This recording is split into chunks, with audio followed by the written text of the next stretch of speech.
মানবাধিকার রক্ষার নামে এদেশের স্বাধীনতা সার্বভৌমত্বের উপরে আঘাত করার ষড়যন্ত্রে লিপ্ত। এদেশের ধর্মীয় কৃষ্টি কালচার এটাকে দেশ থেকে মুছে দিয়ে ওই পশ্চিমা বিশ্বের নষ্ট কালচার এদেশের তৌহিদি জনতার উপরে চাপিয়ে দেওয়ার অপচেষ্টায় তারা লিপ্ত।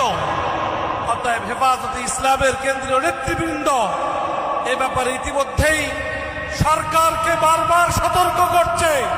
সরকার যদি এ ব্যাপারে সতর্ক না হন, হেফাজতে ইসলাম নিজের দেশের স্বাধীনতা সার্বভৌমত্ব, এদেশের 90% মুসলমানের ঈমান ইসলাম রক্ষা এবং ধর্মীয় যে কৃষ্টি কালচার সেটা রক্ষার্থে যা করা দরকার হেফাজতে ইসলাম ইনশাআল্লাহ তাই করার জন্য প্রস্তুত থাকবে ইনশাআল্লাহ।